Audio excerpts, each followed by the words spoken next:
بسم اللہ الرحمن الرحیم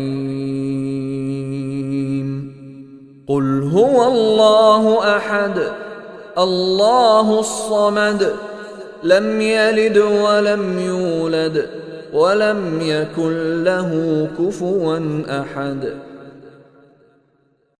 اعوذ باللہ من الشیطان الرجیم، بسم اللہ الرحمن الرحیم۔ رب اشرح لی صدری ویسر لی امری واحلل عقدۃ من لسانی یفقہوا قولی۔ السلام علیکم ورحمۃ اللہ وبرکاتہ۔ سورۃ الاخلاص، پچھلی سورت میں ہم نے پڑھا تھا کہ ابلیس جو انسان کو نقصان پہنچاتا ہے تو اس سے بچنا کیسے ہے۔ ومن شر حاسد اذا حسد، کیوں حسد کرتا ہے حاسد؟ جیلسی کی وجہ سے۔ ابلیس کو آدم علیہ السلام سے حسد کیوں تھا؟ کیونکہ آدم علیہ السلام کو وہ مقام مل گیا۔ ابلیس جو مقام چاہتا تھا اپنے لیے، آدم علیہ السلام کو وہ مقام اللہ نے دے دیا تھا۔ کیوں ملا تھا آدم علیہ السلام کو وہ مقام؟ ان کے علم کے بیسس پہ۔ ہمیں پتہ ہے کہ انسان کے پاس عقل یعنی ذہانت زیادہ ہے اور جنات کے پاس فزیکل اسٹرینتھ زیادہ ہے۔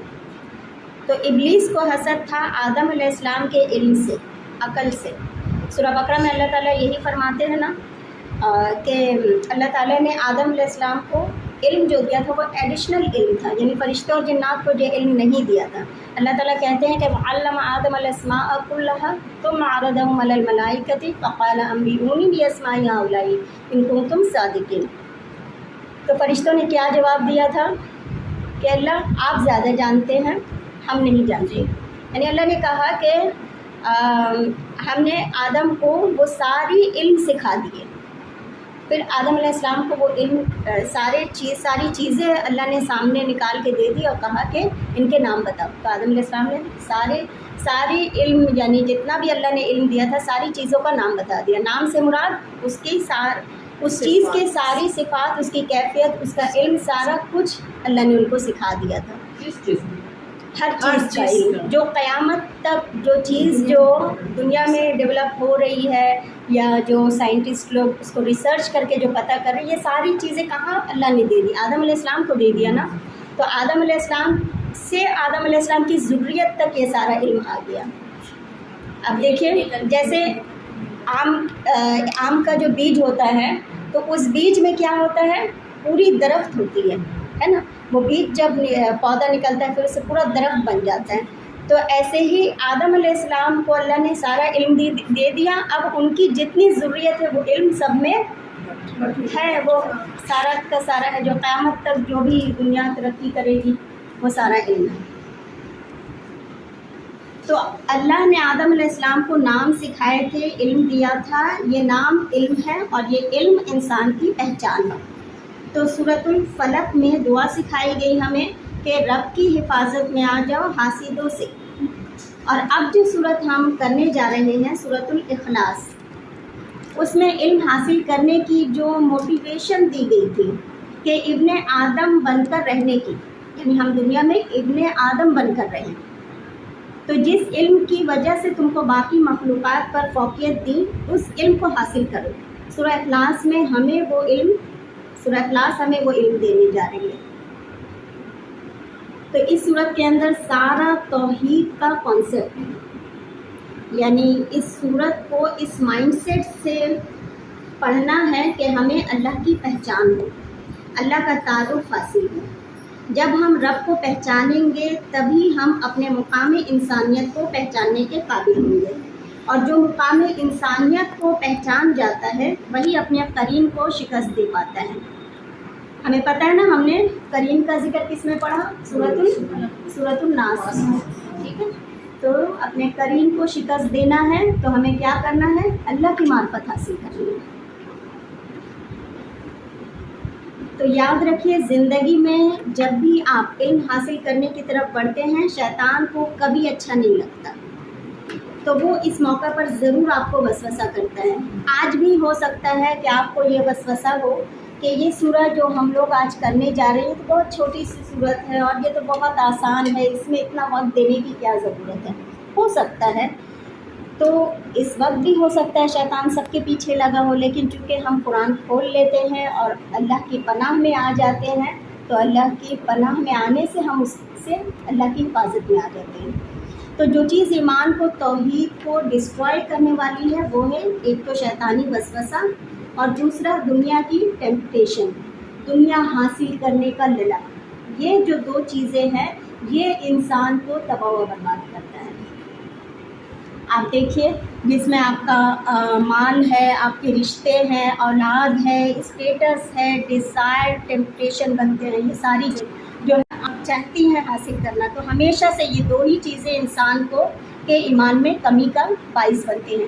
ایسی صورت میں ایک خوبصورت ٹرائنگل بنتا ہے ان تین صورتوں کا، سورہ ناس، سورہ فلق اور سورہ اخلاص۔ سورہ ناس شیطان سے بچاتی ہے، فلق دنیا کی طرف سے آنے والی فتنوں سے حفاظت کے لیے دعا ہے، اور سورہ اخلاص ہماری توحید کو اسٹرانگ کرتی ہے۔ اسی لیے رسول اللہ صلی اللہ علیہ وسلم نے صبح شام تین مرتبہ تینوں صورتیں آپ صلی اللہ علیہ وسلم پڑھا کرتے تھے اور پڑھنے کی تلقین بھی کی ہے، اور آپ اپنے بستر پر جب لیٹتے تھے تو یہ تینوں صورتیں پڑھتے تھے۔ تو یہ اللہ کے رسول صلی اللہ علیہ وسلم کا روز کا معمول تھا۔ تو ایک مسلمان جو اپنے رسول کی سنت کو فالو کرتا ہے تو ایک دن میں کتنی مرتبہ سورہ فلق اور ناس پڑھتا ہے، اور سورہ اخلاص 9 مرتبہ، صبح شام اور رات۔ تو یہ ایسے ہی 9 مرتبہ ہو گیا۔ تو اب ہم شروع کرنے جا رہے ہیں سورۃ الاخلاص کی فضیلت۔ ہم سب کو پتہ ہے، کیونکہ اب دیکھیں ہم اپنے رب کو جاننا چاہ رہے ہیں، کیونکہ میں نے کہا نا کہ سورہ اخلاص توحید کا کانسیپٹ پیش کرتا ہے، اللہ کا تعارف۔ تو ہم سب اپنے رب کو پہچاننا چاہ رہے ہیں اور رب کے ساتھ ایک اسٹرانگ تعلق پیدا کرنا چاہتے ہیں۔ یہ سورت 1/3 قرآن کے برابر ہے۔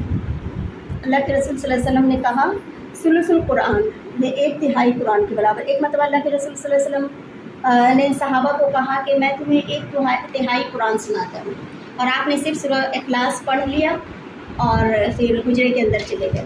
تو صحابہ نے سوچا کہ آپ پھر واپس آئیں گے اور پھر سنائیں گے، تو اللہ کے رسول صلی اللہ علیہ وسلم نے آ کر کہا کہ میں نے تو سنا دیا 1/3 قرآن، یعنی سورہ اخلاص پڑھ لیا کرو، وہ 1/3 قرآن ہے۔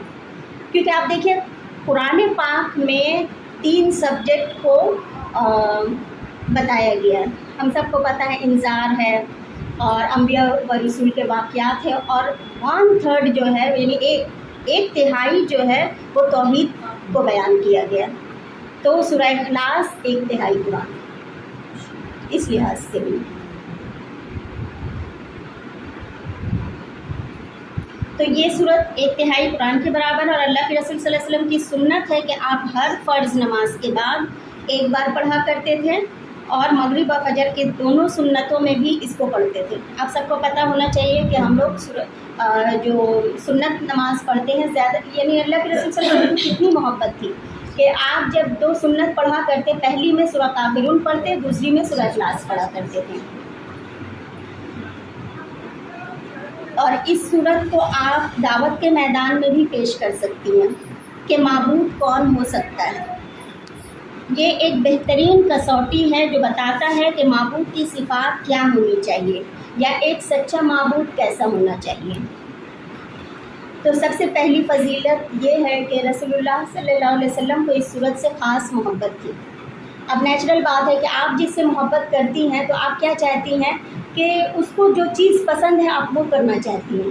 کسی بھی انسان جب محبت کرتا ہے تو اس کی پسندیدہ چیز کرنا چاہتا ہے۔ تو ہم سب اللہ کے رسول صلی اللہ علیہ وسلم سے بہت زیادہ محبت کرتے ہیں، تو ہمیں جو چیز اللہ کے رسول کو پسند ہے ہمیں وہ چیز کرنی چاہیے۔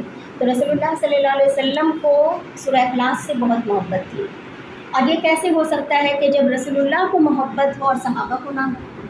تو صحابہ اکرام بھی اس صورت سے بہت محبت کرتے تھے، اور بعض اس میں آتا ہے کہ صحابہ اکرام جو ہے زیادہ تر صحابہ اکرام جو ہے بہت زیادہ اس صورت کو ریپیٹ کرتے تھے، یعنی کیونکہ بہت سارے ایسے احادیث بھی ملتے ہیں جن میں یہ ذکر آتا ہے۔ روایات میں آتا ہے کہ ایک رکعت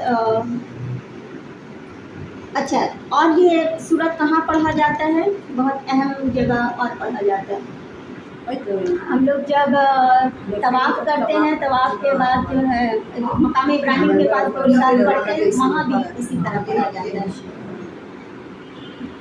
تو حضرت عائشہ صدیقہ رضی اللہ عنہا کہتی ہیں کہ آپ صلی اللہ علیہ وسلم نے ایک شخص کو فوج پر سردار مقرر کیا، یعنی جب فوج پر سردار مقرر تھے، سپہ سالار بن کے گئے، تو وہ اپنی فوج میں نماز پڑھاتے تھے۔ ہر رکعت میں وہ سورہ فاتحہ کے بعد کوئی اور سورت قرأت کرتے، اس کے بعد سورہ اخلاص پڑھتے۔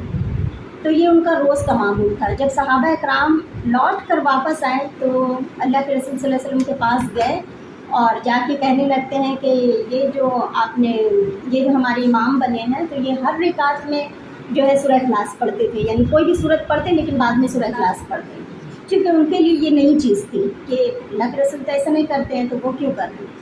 تو جب رسول اللہ صلی اللہ علیہ وسلم نے کہا کہ ٹھیک ہے ان کو بلاؤ، جب وہ آتے ہیں تو آپ پوچھتے ہیں کہ آپ ایسا کیوں کرتے ہیں، تو وہ کہتے ہیں کہ چونکہ اس صورت میں اللہ کی صفات ہے تو مجھے اس صورت سے محبت ہے۔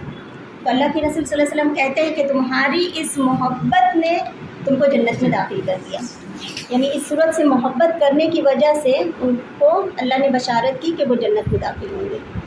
تو ہم سب کو بھی اس صورت کو اس کانسیپٹ سے پڑھنا چاہیے، اس وجہ سے نہیں پڑھنا چاہیے کہ بہت چھوٹی صورت ہے جلدی سے نماز ختم ہو جائے گی، بلکہ اس لیے پڑھنی چاہیے کیونکہ ہمارے رسول اللہ صلی اللہ علیہ وسلم کو پسند تھی۔ میم تو ہم لوگ سننے کے ساتھ اس کو بالکل پڑھ سکتے ہیں، ہاں کوئی سورہ پڑھا پھر اس کو پڑھ سکتے ہیں۔ تو اور ایک چیز یہ دیکھیے گا کہ عرب کے لوگوں کا یہ معمول تھا، ان کی یہ مطلب خصلت تھی کہ وہ جس چیز سے بہت زیادہ محبت کرتے تھے نا تو اس چیز کا بہت سارا نام رکھا کرتے تھے۔ آپ دیکھیے ہم لوگ پڑھ چکے ہیں سورہ فاتحہ میں، سورہ فاتحہ سے ان کو بہت محبت تھی تو سورہ فاتحہ کا کتنا نام رکھا انہوں نے، 55 یا 56 یا 58 نام رکھ لیا انہوں نے۔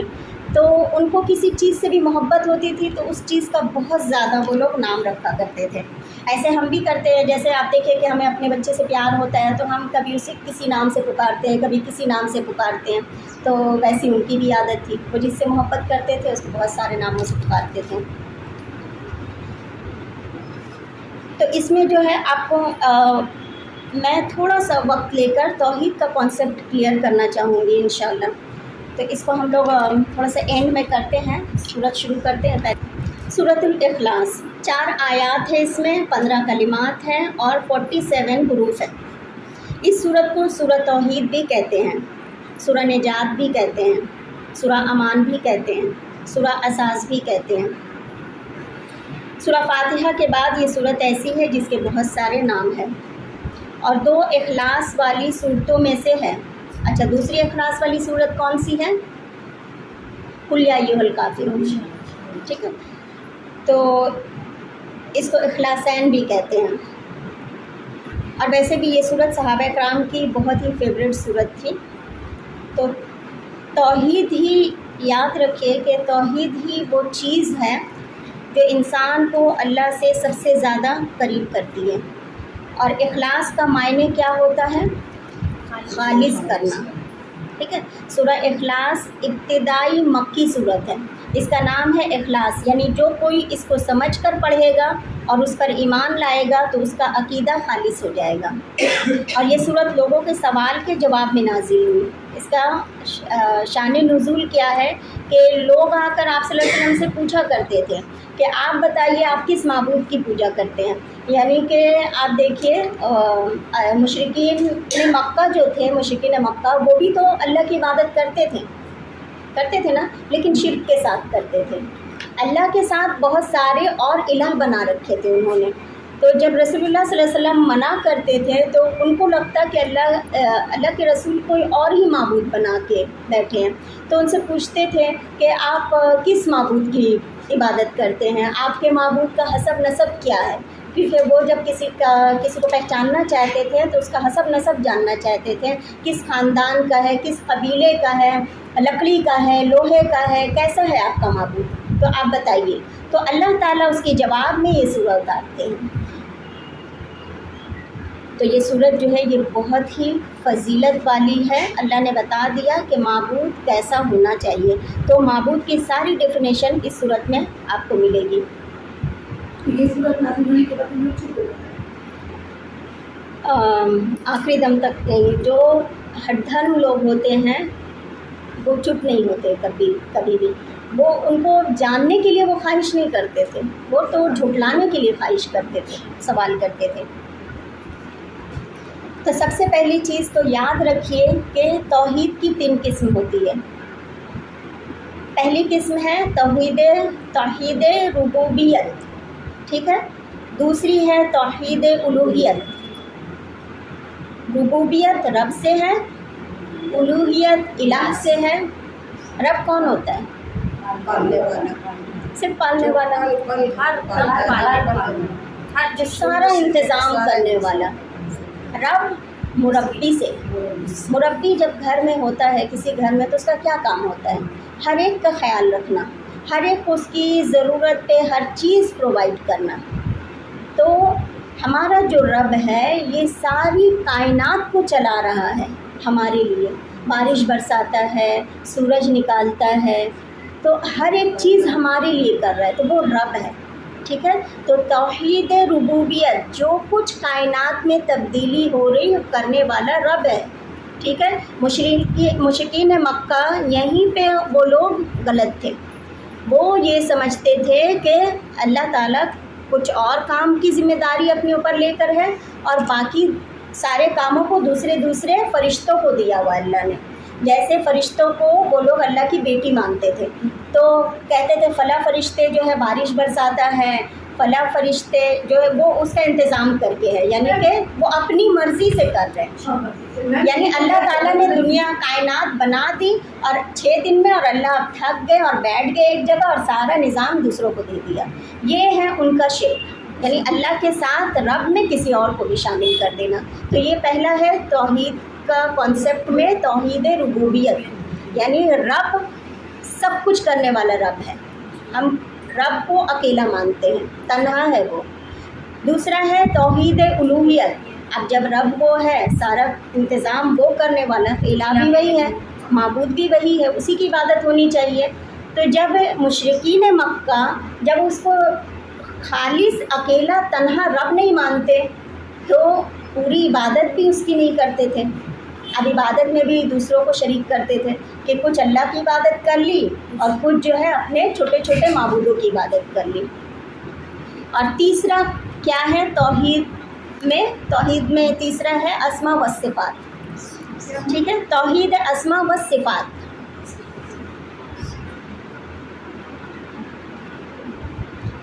یہ تو کلیئر ہو گیا نا کہ رب اللہ تعالیٰ کے افعال، افعال مطلب فعل کی جمع ہے افعال، فعل مطلب کام، یعنی اللہ تعالیٰ اپنے کام میں اکیلا ہونے کا عقیدہ ہمیں رکھنا ہے کہ اللہ تعالیٰ اپنے کام میں اکیلا ہے، جو کرتے ہیں وہی کرتے ہیں، وہ اپنے افعال میں اکیلے ہیں، اس کا کوئی شریک نہیں۔ توحید الوہیت، اللہ رب العزت اپنی عبادت میں اکیلے ہیں، تو عبادت بندے کا فعل ہے اللہ تعالیٰ کے لیے، تو توحید الوہیت میں بندوں کا افعال خالص اللہ کے لیے ہونا چاہیے۔ توحید اسماء و صفات، اللہ رب العزت کی توحید اس کے ناموں میں اور اس کی صفات میں۔ اللہ تعالیٰ کے بہت سارے نام ہیں، ہم سب کو پتہ ہے نا، صرف 99 نیمز جو ہے یہ تو ہم کو قرآن میں اور احادیث میں ملتے ہیں، نہیں صرف 99 نیمز نہیں ہے، 113 114 قرآن اور حدیث میں ملا کر اتنے اللہ کے نام ہیں۔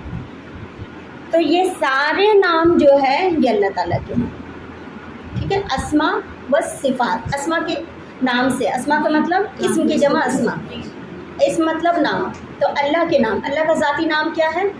اللہ، اور باقی جتنے نام ہیں صفاتی نام ہیں۔ تو جتنے اسماء ہیں ان سارے اسماء کو جتنا بھی مطلب صفت ہے وہ سب جو بھی قرآن اور حدیث میں ہم کو ملتے ہیں، سنت رسول میں ملتے ہیں، ان پر ایمان لانا ہمارے یہ توحید کی نشانی ہے، ٹھیک ہے۔ اس کے علاوہ بھی انگنت نام ہے اللہ تعالیٰ کے جو لوگوں نے اخذ کر کے رکھے ہوئے، ہم کو اس پر ایمان نہیں لانا ہے، ٹھیک ہے۔ جو قرآن اور سنت میں ہم کو اللہ کے نام ملتے ہیں بس اس کا ہی اقرار کرنا ہے، یہ توحید کی نشانی ہے۔ اچھا، اللہ تعالیٰ اللہ کے اسماء و صفات میں کیسے ہیں؟ جیسے اس کے شان کے لائق ہیں، یعنی یہ تو ہم اس کی نہ تو ہم اللہ کی تشبیہ دے سکتے ہیں نہ ہم اللہ کی مثال دے سکتے ہیں، ٹھیک ہے۔ بہت سارے لوگ جو ہے تشبیہ کی ڈر سے اللہ کے سارے صفاتی نام کا ہی انکار کر بیٹھے۔ وہ کہتے ہیں نا لیس کمثلہ شیء، کہ اللہ کے جیسا کوئی نہیں، اللہ کی مثال نہیں دی جا سکتی۔ تو بہت سارے لوگوں نے یہ کہا کہ اللہ کی تشبیہ نہیں دی جا سکتی، یعنی اللہ کے 2 ہاتھ ہیں، تو اللہ کی تشبیہ کیسے دے سکتے ہیں؟ انسانوں کو بھی تو 2 ہاتھ ہے، تو لہٰذا وہ لوگ اللہ کے جتنے صفاتی نام ہیں اس کا انکار کر بیٹھے۔ بہت سارے لوگ جیسے اللہ کے پیرابلز بہت سارا اللہ تعالیٰ قرآن میں ظاہر کرتے ہیں کہ اللہ کی 2 انگلیاں ہیں، اللہ کی پنڈلی ہے، حدیث میں آتا ہے نا اللہ کی پنڈلی ہے، پھر اللہ جہنم کو جب بھرنا چاہے گا تو اپنے پیر رکھ دے گا۔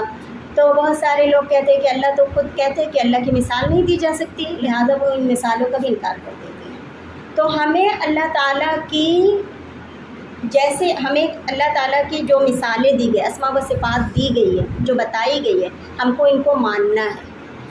ہاں، جیسے اللہ نے کہا ہے ویسے ہی ماننا ہے، یعنی کہ ہم اس کو ہم جیسے لوگ کہتے ہیں نا، علماء کہتے ہیں کہ اللہ کے 2 ہاتھ سے مراد طاقت ہے، تو ہم اس کی مثال نہیں دے سکتے۔ طاقت ہے واللہ عالم کیا ہے ہم کو نہیں پتہ، اللہ نے کہہ دیا 2 ہاتھ ہیں، ہم بس من و ان مان لیتے ہیں۔ ہم کو یہ نہیں کہنا ہے کہ اس کی طرح اس کی طرح، بس اللہ نے کہہ دیا مان لیتے ہیں۔ اب کسی سے ہم مثال بھی نہیں دیں گے، اس کی تشبیہ بھی نہیں بیان کریں گے۔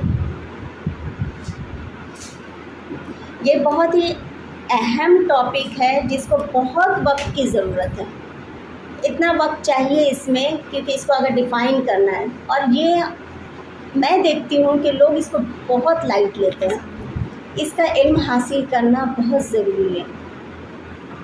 آپ دیکھیے نا، ڈاکٹر اسرار احمد کہتے ہیں کہ شرک کی اتنی شاخیں ہیں جس کو ہم لوگ اتنا ہم لوگ سوچتے بھی نہیں ہیں۔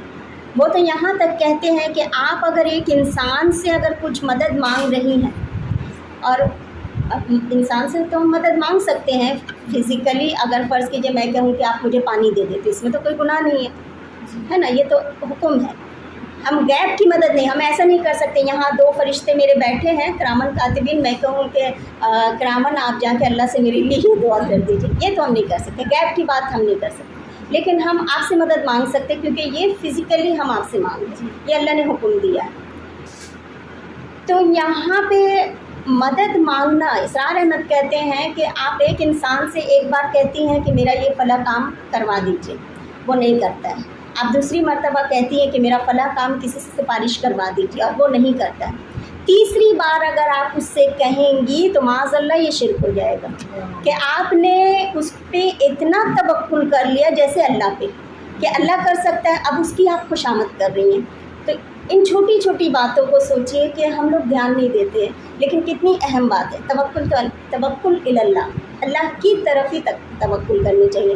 تو لوگوں سے اتنی ہی مدد مانگیے جتنی کہ وہ کر سکیں۔ تو توحید کے سلسلے میں ہم لوگ تھوڑا سا اور بھی ڈیٹیل کریں گے۔ سورہ اخلاص کو دیکھ لیتے ہیں۔ بسم اللہ الرحمن الرحیم، قل کہہ دیجیے۔ قل میں اشارہ ہے رسول اللہ صلی اللہ علیہ وسلم کی نبوت کی طرف، نبوت و رسالت کی طرف، کہ ان کو اللہ تعالیٰ کی طرف سے لوگوں کی ہدایت کا حکم ہو رہا ہے۔ ہوا یعنی وہ، اللہ اللہ، اور لفظ اللہ اس ذات کا نام ہے جو تمام کمالات کا جامع اور تمام نقائص سے پاک ہے، تمام جتنے بھی نقائص ہیں سب سے پاک ہے۔ احد ایک ہے، احد مطلب ایک، احد کا روٹ ورڈ جیسے ہم لوگ وحدہ آتا ہے، واحد، تنہا، تو وحدہ کا معنی ہوتا ہے، یہاں پہ احد سے مراد ہم تنہا لیں گے کہ اللہ ایک ہے، کیونکہ اب احد اشرہ آ جائے گا۔ آپ احد دیکھیے، اس کو بھی ہم ڈیفائن کر دیں گے، احد کا ہاں۔ تو جب عہد کا لفظ استعمال ہوتا ہے تو یہ صرف اللہ کے لیے استعمال ہوتا ہے، عام زبان میں کسی کے لیے استعمال نہیں کیا جاتا۔ تو واحد کہتے ہیں، یعنی ویسے عہد کا لفظ اللہ کے لیے ہوتا ہے، اور مرکب کے لیے، مرکب مطلب ملا ہوا، یعنی 2 ورڈ کو ملا کر مرکب کے لیے، یعنی گنتی وغیرہ میں بھی استعمال ہوتا ہے، جیسے احد عشرہ ہے نا۔ تو عہد پازیٹیو معنی میں صرف اللہ کے لیے استعمال ہوتا ہے۔ احد یعنی ایک ہے یا اکیلا ہے یا تنہا ہے، اس کا کوئی دوسرا نہیں ہے۔ قل کہہ دیجئے، کس سے کہا جا رہا ہے؟ نبی صلی اللہ علیہ وسلم سے، یعنی آپ کہہ دیجئے ہوا وہ اللہ، اللہ احد ایک ہے، اکیلا ہے، تنہا ہے، یکتا ہے، بس وہ ایک ہی ہے۔ لیس کمثلہ شیئا، اس کی مثال کوئی اور نہیں ہے۔ قل هو اللہ احد، تو سب سے پہلے تو ہم سمجھیں گے کہ اللہ اکیلا ہے، یعنی اللہ کی ذات میں، صفات میں کوئی دوسرا شریک نہیں ہے، اس کی کسی سے رشتہ داری نہیں۔ اللہ کی صفات میں کوئی شریک نہیں، یعنی کوئی غیب کو نہیں جانتا، کوئی اس کے جیسا سن نہیں سکتا، کوئی اس کے جیسا دیکھ نہیں سکتا، کوئی اس کے جیسا مدد نہیں کر سکتا۔ اللہ کے حقوق میں یہ کیا ہوا؟ اللہ کی ذات میں اللہ ایک ہے، اللہ کے حقوق میں کوئی شریک نہیں، اسی کی عبادت ہو، اسی کے سامنے سر جھکے، اور اللہ تعالیٰ کے اختیارات میں بھی کوئی شریک نہیں ہے، یعنی اسی کا قانون چلتا ہے پوری کائنات پر۔ توحید کے یہ چاروں پہلو میں، کون کون سے؟ ذات میں، صفات میں، حقوق میں اور اختیارات میں۔ حقوق یعنی عبادت اسی کی ہو، اختیارات جو بھی پوری کائنات کو چلا رہا ہے وہ قانون اسی کا چل رہا ہے۔ تو ان چاروں میں صرف اللہ کی ذات اکیلی ہے اختیارات میں، اور ان سارے پہلوؤں سے ہم کو اپنی زندگی میں اللہ تعالیٰ کے ساتھ اس طرح کا معاملہ کرنا چاہیے، یعنی دعا کرنی چاہیے، احتساب کرنا چاہیے، پلان بنانا چاہیے اور تبلیغ کرنی چاہیے۔ اور اینڈ والے تبلیغ تو بہت ضروری ہے کہ آپ ایک چھوٹی سی صورت کسی کو سکھا دیں گی تو اپنے لیے صدقہ جاریہ کر لیں گی۔ تو اللہ الصمد، تصور کیجئے کہ ساری مخلوق، سارے انسان اسی کے کرم سے زندہ ہے، اسی سے بھیک مانگ رہے ہیں، اور وہ سب کی ضرورتوں کو پورا کر رہا ہے۔ آپ دیکھیے وہ کسی کا بھی محتاج نہیں ہے۔ ہم یہ بھی دعا کر سکتے ہیں کہ ایک پہلو سے کہ اے اللہ تو میری ضرورتوں کو آج تک پورا کرتا آ رہا ہے اور آگے بھی کرتا رہے، اے اللہ مجھے صرف اپنا محتاج رکھ، کسی اور کا محتاج نہ بنا۔ تو اللہ الصمد، اللہ بے نیاز ہے۔ صمد کا لفظ غور کرنے کے لائق ہے۔ صمد کہتے ہیں کسی ٹھوس چیز کو جو اندر سے کھوکھلی نہ ہو، اوپر سے ملمہ نہ چڑھا رکھا ہو، یعنی اندر سے بھی مضبوط ہو اور اوپر سے بھی مضبوط ہو۔ آپ دیکھیے صمد جو ہے ایسے چٹان کو کہا جاتا تھا، عرب لوگ استعمال کرتے تھے ایسے چٹان کے لیے جس کے پیچھے چھپ کر لوگ اپنی جان بچا لیتے تھے۔ تو اللہ سبحانہ و تعالیٰ صمد یعنی کہ اس کو کسی کی ضرورت نہیں ہے، سب اس کے محتاج ہیں، سب اس سے پناہ چاہتے ہیں، یعنی اس کی طرف آنا چاہتے ہیں۔ اسی لیے عام طور پر اللہ الصمد کا ترجمہ بے نیاز کرتے ہیں کہ اس کو کسی کی ضرورت نہیں، حالانکہ صمد کا لفظی معنی بے نیاز نہیں ہے، وہ مفہوم کے اعتبار سے بے نیاز کیا جاتا ہے۔ اور صمد جو ہے اس کا لفظی معنی ہوگا مضبوط ٹھوس چیز، چٹان۔ تو لفظی معنی میں دو چیزیں ہیں، نمبر 1 ٹھوس مضبوط، اور نمبر 2 مقصود، کہ سب اسی کی طرف رجوع کرتے ہیں، یعنی وہ سب سے بے نیاز ہے، اسے کسی کی ضرورت نہیں اور سب اس کے محتاج ہیں۔ صمد اس کو بھی کہتے ہیں جس کے اوپر کوئی نہ ہو، وہ سب سے اونچا ہو، جس کو کبھی زوال نہ ہو، جو مرے نہیں، جو اس کا کوئی وارث، وہ مرے نہیں تبھی اس کا کوئی وارث نہ بنے، یعنی جو مر جاتا ہے اس کا نا وارث لوگ بنتے ہیں، تو وہ کبھی مرے گا نہیں تو اس کا وارث لوگ کیسے بن سکتے ہیں۔ تو جو نہ سوئے نہ بھولے، جس میں کوئی عیب نہ ہو، جس کی ذات صفات کامل ہو، ہر لحاظ سے کوئی کمی نہ ہو، کسی طرح کی کوئی کمی نہ ہو، یہ ساری چیزیں ایک صمد میں آ جاتی ہیں۔ تو یہ ساری چیزیں ہیں ایک صمد میں، اس احساس کے ساتھ تو ہم شاید ہی قل اللہ کبھی ہم نے پڑھی ہو کہ ایک لفظ پہ ہم اتنا غور کریں کہ صمد کتنی گہرائی والی بات ہے، کہ اللہ الصمد جب ہم کہتے ہیں، اور اردو میں کوئی ایک لفظ اس کا ترجمہ کبھی نہیں کر سکتا ہے۔ اس کے بعد ہے لم یلد، لم کا مطلب ہے نہیں، ڈڈ ناٹ، پاسٹ کا معنی ہے یعنی ماضی کا، نہیں ہے۔ کئی الفاظ ہیں عربی میں جس کا مطلب نہیں آتا ہے، جیسے لن ہے، لن ول ناٹ، یعنی مستقبل کے لیے، یعنی نہیں ہوگا، ہرگز نہیں ہوگا۔ تو لم مطلب نہیں، لن مطلب نہیں، ما مطلب نہیں، اتنے سارے لفظ ہیں جس کا مطلب نہیں ہے۔ لا مطلب بھی تو نہیں ہے۔ ہاں، لم مطلب بھی نہیں ہے۔ لم یلد نہیں اس نے جنا یعنی پیدا کیا، ولم یولد اور لم نہیں، یولد جنا گیا اور نہ وہ جنا گیا، یعنی نہ وہ کسی کی اولاد ہے نہ اس کی کوئی اولاد ہے، وہ ایک اکیلا ہی ہے بس۔ قرآن پاک میں بار بار اس بات کی تردید کی گئی ہے کہ اللہ کا کوئی اولاد ہو، اللہ کا کوئی بیٹا یا بیٹی ہو۔ اس طرح کی بہت سی آیت ملتی ہے، سورہ نام میں آتا ہے اس کی کیسے اولاد ہو سکتی ہے، اس کی تو کوئی بیوی ہی نہیں ہے، یعنی کوئی اس کا رشتہ دار ہی نہیں، تو اس کی اولاد کیسے ہو سکتی ہے؟ اللہ کے بارے میں آتا ہے۔ تو یلد اور یولد جو مادے سے بنے ہیں، اسی مادے سے دیکھیے اردو میں ہم بہت سارے الفاظ ایسے ہی بولتے رہتے ہیں، جیسے ہم بولتے ہیں والد، والدہ، والدین، اولاد، میلاد، ولادت، یہ سارے الفاظ جو اسی مادہ سے بنے ہیں، یلد اور یولد سے۔ تو یلد ایکٹیو وائس ہے، اس نے جنا، اس نے جنم دیا۔ یولد پیسیو وائس ہے، یعنی وہ جنا گیا، نہ وہ جنا گیا۔ تو لم یلد ولم یولد، نہ اس نے جنا اور نہ وہ جنا گیا۔ اور ویسے بھی اولاد کس لیے درکار ہوتی ہے انسان کو؟ تاکہ انسان جب تھک جاتا ہے، اکیلا پن محسوس کرتا ہے تو بچے اس کو بہلاتے ہیں۔ جب انسان بوڑھا ہو جاتا ہے تو بچے اس کا سہارا بنتے ہیں۔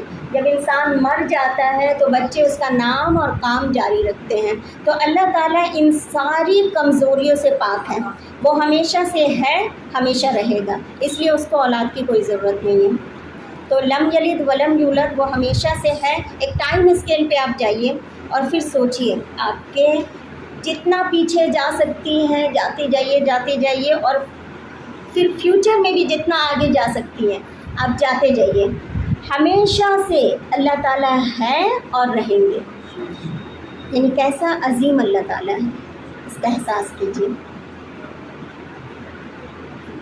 اب دیکھیے اس آیت کو پڑھتے ہوئے یاد رکھیے کہ اس پیغام کو ہمیں کروڑوں عیسائیوں تک پہنچانا ہے، کیونکہ ان کا کیا کانسیپٹ ہے، جو وہ کہتے ہیں کہ عیسیٰ علیہ السلام اللہ کے بیٹے ہیں، تو سارے عیسائیوں تک ہمیں پہنچانا ہے۔ یہ تمام مسلمانوں کی ذمہ داری ہے، جو لوگ یہ غلط عقیدہ رکھتے ہیں کہ اللہ کے بیٹے ہیں، نعوذ باللہ، تو اور پہنچانا بھی حکمت سے ہے، یعنی کہ دیکھو اللہ تعالیٰ کا بیٹا ہو ہی نہیں سکتا، اور جیسے مطلب بہت سارے لوگ پہنچاتے ہیں ہمیں، لیکن طریقہ صحیح نہیں ہوتا ہے، حکمت سے پہنچانا ہوتا ہے، دعوت دینے کا کام حکمت سے ہوتا ہے۔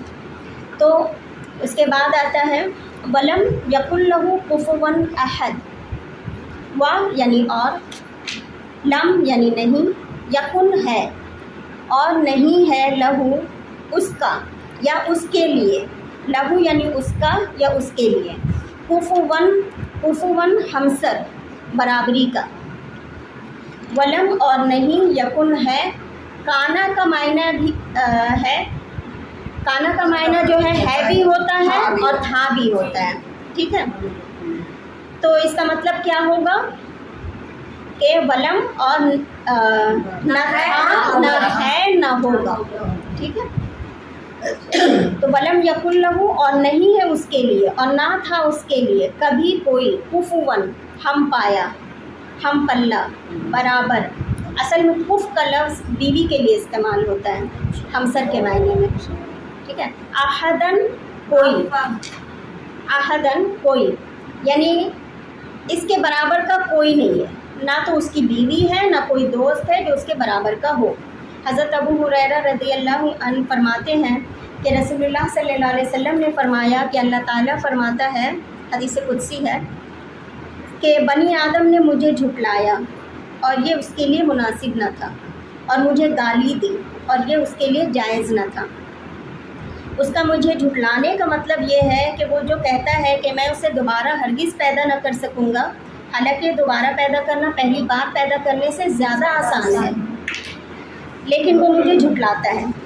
اور اس کا مجھے گالی دینے کا مطلب یہ ہے کہ وہ کہتا ہے کہ اللہ کی اولاد ہے، یعنی سوچئے اللہ تعالیٰ اس کو اپنے لیے کیا قرار دیتے ہیں؟ گالی قرار دیتے ہیں، حالانکہ میں اکیلا ہوں، بے نیاز ہوں، نہ میری کوئی اولاد ہے، نہ میں کسی کی اولاد ہوں، اور میرے جوڑ کا تو کوئی دوسرا ہے ہی نہیں، صحیح بخاری کی حدیث ہے۔ یعنی کہ میم جو میری کرسمس نوز ملنا جو ہوتا ہے الفاظ سمجھیے۔ تو یاد رکھیے جو میں نے پہلے بتایا کہ اس سورہ کا جو شان نزول ہے، کہ کفار مکہ کا جو سوال تھا کہ اللہ کون ہے، تو یہ آیت اس کا جواب دے رہی ہے کہ اللہ وہ ہے جس کی کمپیریزن میں کوئی ایک بھی نہیں ہے۔ کفواً احد سورت کی جو شروعات تھی اس کی پہلی آیت احد پر ختم ہوئی، قل هو اللہ احد، اور جو سورت کی اینڈ ہے یعنی 4th آیا ہے وہ بھی عہد پر ختم ہو رہی ہے۔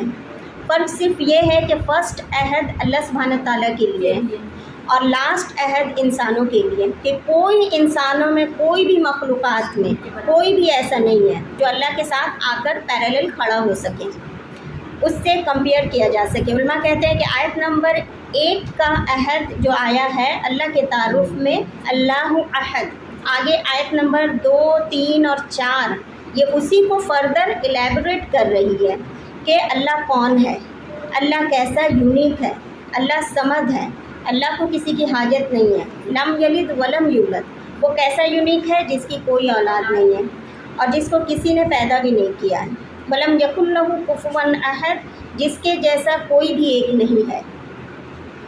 تو یہاں پہ یہ آیت جب آپ پڑھیے گا تو ہم لوگ کیسے پڑھتے ہیں کہ ولم یکن لہ کفوا احد پڑھتے ہیں نا، تو قرآن کو پڑھنے کے 10 مختلف قرات ہیں۔ ہم جو قرات فالو کرتے ہیں وہ ہے حفص عن عاصم کی قرات، یعنی ہم ایسے پڑھتے ہیں کہ ولم یکن لہ کفوا احد، واو کو 2 زبر کی تنوین کے ساتھ پڑھتے ہیں، کفوا، ٹھیک ہے۔ اس قرات کی 10 آوازیں، اب یہ 10 آوازیں تو آپ لوگ یاد نہیں رکھ سکتی ہیں، تو 2-3 آواز ہی یاد رکھیے، جس میں پہلا جو ہم لوگ پڑھتے ہیں کفوا، واو پہ 2 زبر ہے، اور ایک ہوتا ہے کف ان، یعنی کفوا ان، حمزہ پہ 2 زبر ہے۔ اس کو بھی بہت قرہ جو ہے اس کی تلاوت کرتے ہیں، ٹھیک ہے۔ تو یہ ایک لکھنے کا انداز ہوتا ہے اور ایک پڑھنے کا انداز ہوتا ہے۔ کفوا ان حمزہ کے ساتھ ایک تیسری قرات بھی ہے، اس کا تلفظ ہے کف، فا پر سکون ہے، ٹھیک ہے، اور اس کے بعد احد، ان احد، حمزہ پر 2 زبر ہے، کاف، کف پر سکون، حمزہ پر 2 زبر، کف ان احد، ہاں ہاں اس کو بریک کر کے،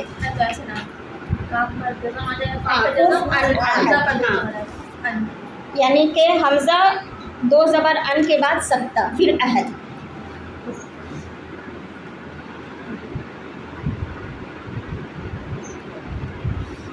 تو علماء کہتے ہیں کہ اللہ کے نام اور اللہ کی صفات کو جاننے کے لیے یہ 3 رولز یاد رکھیے۔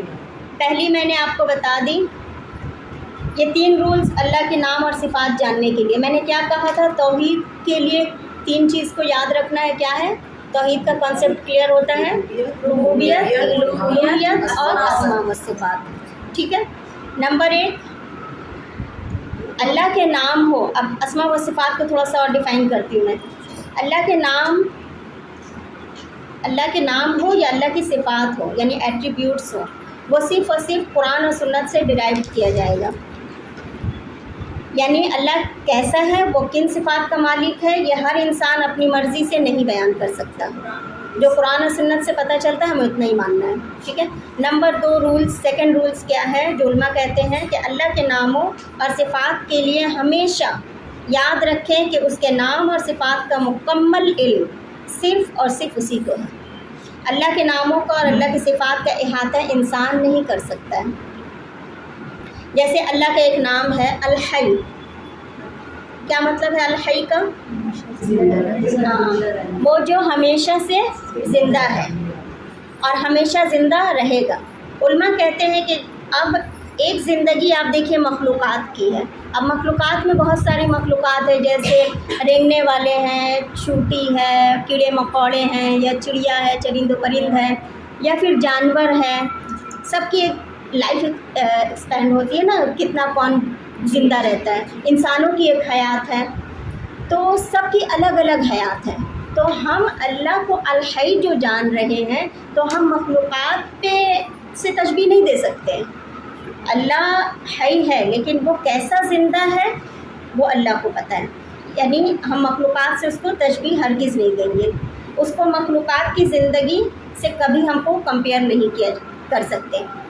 تو اللہ کیسا حی ہے اس کی ایکسپلینیشن صرف اللہ تعالیٰ دے سکتے ہیں. اس کی زندگی کا چونکہ بگننگ اور اینڈ اللہ کا ہے نہیں ہے. اللہ کا شروعات ہمیں نہیں پتہ، اینڈ نہیں پتہ. ٹھیک ہے، اللہ ہمیشہ سے ہے اور ہمیشہ رہے گا. تو لیسا کمثلہ شیء وہو السمیع البصیر. کیا مطلب ہے؟ سننے والا اور جاننے والا. اب آپ بولیے گا کہ کیسا سننے والا؟ جیسا اللہ، ہمیں انسانوں کی طرح تو سننے والا نہیں ہے. اللہ کی شان کے مطابق سننے والا ہے. اللہ سننے اور دیکھنے والا، بصیر. ٹھیک ہے. تو دوسرا رولز ایک مسلمان کو ہمیشہ یاد رکھنا ہے کہ اللہ کے نام اور صفات کا اصل مفہوم صرف اللہ تعالیٰ خود جانتے ہیں.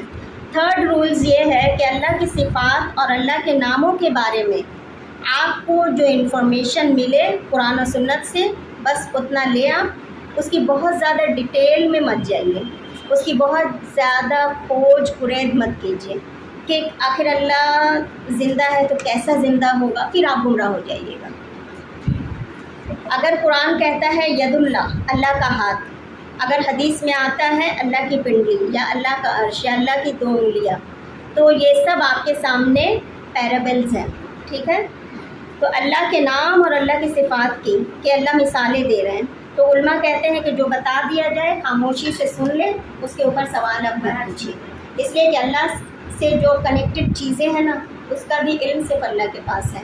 جتنی انفارمیشن قرآن و حدیث سے مل جائے بس اتنی ہی ہم کو لینی ہے. بہت سارے لوگ گمراہ اسی میں ہوتے ہیں کہ بہت زیادہ سوچتے ہیں. کچھ لوگ کہتے ہیں کہ اللہ ہمیشہ سے ہے تو کب تک رہیں گے.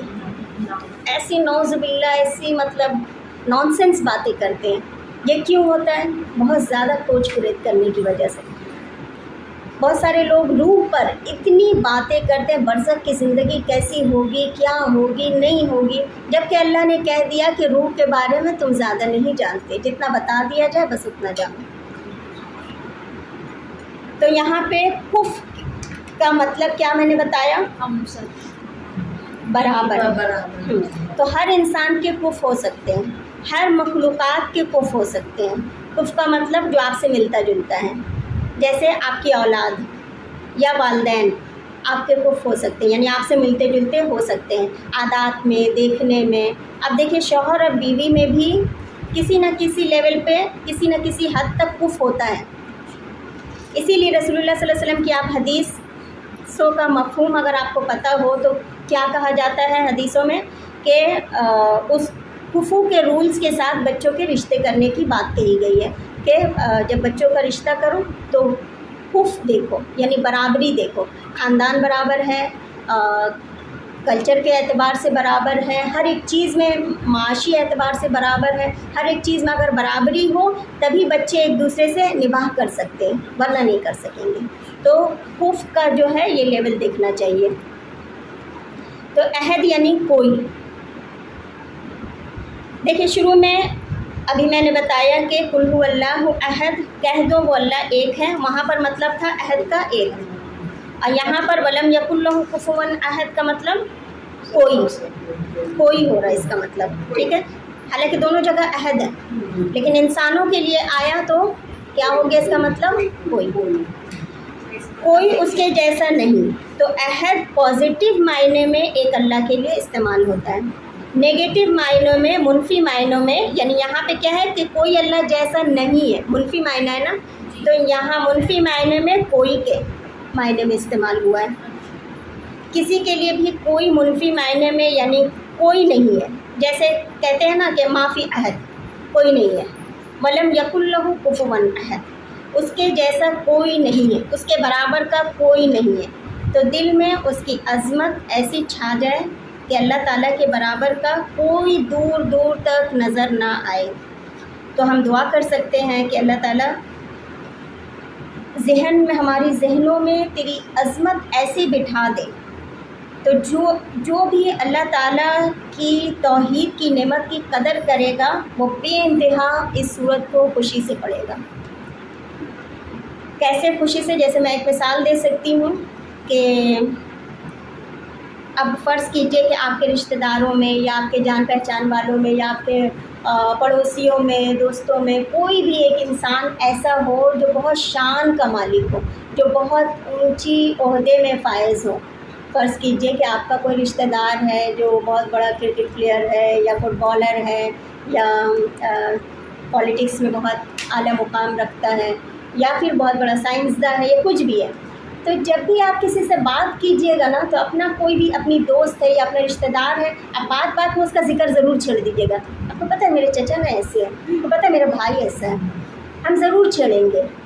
تو آپ سوچئے کہ ہم انسانوں کے بارے میں فخر محسوس کرتے ہیں کہ فلاں میرا ایسا ہے، فلاں ویسا ہے، تو میرا رب جو میرا مالک ہے، جو میرا خالق ہے، جو مجھ سے 70 ماؤں سے زیادہ محبت کرتا ہے، تو جب اس رب کا ذکر ہم چھیڑیں گے، جب اس رب کے بارے میں قل هو اللہ احد اللہ الصمد لم یلد ولم یولد ولم یکن لہ کفوا احد، کہ میرے رب جیسا تو کوئی ہو ہی نہیں سکتا، میرا رب وہ ہے، اس انداز، اس جذبات سے ہمیں پڑھنا چاہیے اس آیت کو کہ میرے رب کا برابر تو کوئی نہیں ہے۔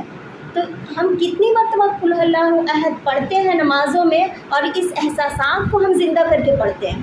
ہم تو کب پڑھ کے نکل جاتے ہیں، ہمیں تو احساس بھی نہیں ہوتا، اور یہ سارا کچھ اللہ تعالیٰ دیکھ رہے ہیں کہ میرے بندوں کا کیا رویہ ہے میرے متعلق۔ تو جب ہم نمازیں پڑھیں، صورتیں پڑھیں، اس کو سمجھیں اور احساس اور جذبات کو پورا استعمال کر کے ہم پڑھیں، تب وہ نماز جو ہوگی تو وہ واقعی میں معراج کا مقام رکھے گی کہ اللہ تعالیٰ سے ہم ملاقات کر رہے ہیں۔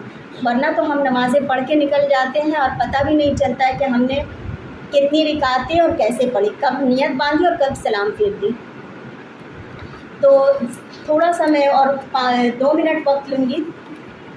ایک قرآن کی آیت ہے سورہ بقرہ میں، تو ربوبیت اور الوہیت کو تھوڑا سا ڈیفائن کروں گی کہ قرآن کی ایک آیت آپ دیکھیے سورہ بقرہ میں ہے، جب اللہ تعالیٰ فرماتے ہیں یا ایھا الناس اعبدوا ربکم الذی خلقکم من قبلکم لعلکم تتقون، اے لوگوں اپنے رب کی عبادت کرو جس نے تم کو پیدا کیا اور جس نے تم سے پہلے لوگوں کو بھی پیدا کیا۔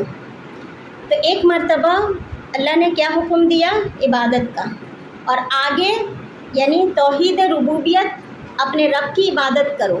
کیوں کرو عبادت؟ کیونکہ اس نے تم کو پیدا کیا۔ اب دیکھیے اللہ تعالیٰ کتنی ساری دلائل دے رہے ہیں، ایک بار کہا عبادت کرو، اس کے بعد دلیل دے رہے ہیں۔ توحید ربوبیت ایک بار آئی کہ اعبدوا، عبادت کرو اپنے رب کی، اور اب دلیل ہے اس نے تم سے پہلے لوگوں کو بھی پیدا کیا۔ کیوں پیدا کیا؟ تاکہ تم متقی بن جاؤ۔ اب دلیل ہے الذی جعل لکم الارض فراشا، جس نے تمہارے لیے زمین کو فرش بنایا۔ یہ ہے اللہ کا ربوبیت، ہے نا، کہ اللہ نے یہ کام تمہارے لیے کیا ہے۔ کون سی توحید ہے یہ؟ ربوبیت۔ والسماء بناء، آسمان کو چھت بنایا۔ وانزل من السماء، اور اس نے آسمان سے پانی برسایا۔ فاخرج به من الثمرات رزقا لکم، اور تاکہ زمین سے تمہارے لیے ثمرات نکالے، پھل نکالے۔ کوئی کہہ سکتا ہے کہ کیوں ہم اللہ کی عبادت کریں، اللہ تعالیٰ کی عبادت کریں؟ تو دلیل کیا دی اللہ نے؟ اس لیے کہ وہ تمہارا خالق ہے، اس لیے کہ وہ تمہارا مالک ہے، تمہارا پیدا کرنے والا ہے۔ تو توحید ربوبیت دلیل ہے توحید الوہیت کی، کہ ہم اللہ تعالیٰ کی عبادت اس لیے کرتے ہیں، وہ ہمارا خالق، مالک، مدبر ہے۔ تو الوہیت زندگی کا اصل مقصد ہے، ہمارا عبادت ہماری زندگی کا مقصد ہے، اس تک پہنچنا ہے۔ یعنی ربوبیت دلیل ہے، توحید الوہیت کی طرف لے جاتی ہے۔ اسی لیے آپ دیکھیے گا کہ مشرکین مکہ توحید الوہیت میں شرک کرتے تھے، توحید الوہیت میں عبادت میں شرک کرتے تھے. اگر اللہ کے لیے کچھ نظر و نیاز کرتے تو اپنے دوسرے معبودوں کے لیے بھی نظر و نیاز، اور اللہ کا حصہ کاٹ کے ان کو دیتے تھے، ان کے لیے نظر و نیاز کرتے تھے. ربوبیت میں ہی تو یہ تھا نا. ہاں یہاں پہ یہی بات ہے، یعنی اللہ کی عبادت بھی کرتے تھے اور اللہ کے علاوہ دوسروں کی بھی کرتے تھے. کبھی بھی کوئی انسان اگر آپ دیکھیے الوہیت میں شرک کر رہا ہے تو اس کا مطلب یہ ہے کہ لازمی اس کی توحید ربوبیت میں کوئی نہ کوئی خلل ہے. ایسا ہو نہیں سکتا کہ ایک بندہ مکمل طور پر اللہ کو رب مانتا ہو، ٹھیک ہے، اور عبادت کسی اور کی کرے. ہو سکتا ہے؟ رب اگر ایک اللہ کو مانے گا تو عبادت کسی اور کی کیسے کر سکتا ہے؟ جتنا اللہ کی معرفت آپ کی مضبوط ہوگی اتنا زیادہ اللہ تعالیٰ کی عبادت ہوگی، عبادت اتنا زیادہ کریے گا. جتنا ربوبیت میں کمی آئے گی اتنا الوہیت میں کمی آئے گی. ایک انسان کہتا ہے اللہ رب العزت اکیلا اولاد دینے والا ہے، ایک جو ایک دم صحیح اپنا عقیدہ رکھتا ہے کہ اولاد دینے والا اللہ ہے، اس کے علاوہ کوئی اولاد دے نہیں سکتا. تو اگر وہ اقرار کر کے کہ اللہ کے علاوہ کوئی اولاد دے نہیں سکتا تو کیا وہ اللہ کے علاوہ کسی اور سے اولاد مانگے گا؟ نہیں مانگے گا. لیکن اگر کسی نے یہ سوچ رکھی ہے کہ اللہ کے علاوہ یہ درخت، یہ بندر، یہ پیڑ، یہ سب اولاد دے سکتی ہے نا. بہت سارے لوگ پیڑ سے بھی جا کے دھاگا باندھتے ہیں اور کیا کچھ نہیں کرتے ہیں، اولاد مانگتے ہیں. تب وہ کیا کرے گا؟ اللہ کے علاوہ اس سے بھی مانگے گا. تو جتنا زیادہ اللہ رب العزت پر ہمارا ایمان مضبوط ہوگا کہ اللہ ہی رب ہے، جتنی معرفت مضبوط ہوگی اتنا زیادہ اللہ کی عبادت ہماری خالص ہوگی. اسی لیے اللہ نے قرآن میں جہاں جہاں عبادت کا حکم دیا وہاں اپنی ربوبیت کا بہت سے دلائل دے دیے اللہ نے. آپ قرآن جب پڑھیے گا تو ان چیزوں پر غور کیجیے گا. سبحان اللہ و بحمدہ، سبحانک اللہم و بحمدک، نشہد ان لا الہ الا انت، نستغفرک و نتوب الیک. السلام علیکم ورحمۃ اللہ وبرکاتہ. کوئی سوال؟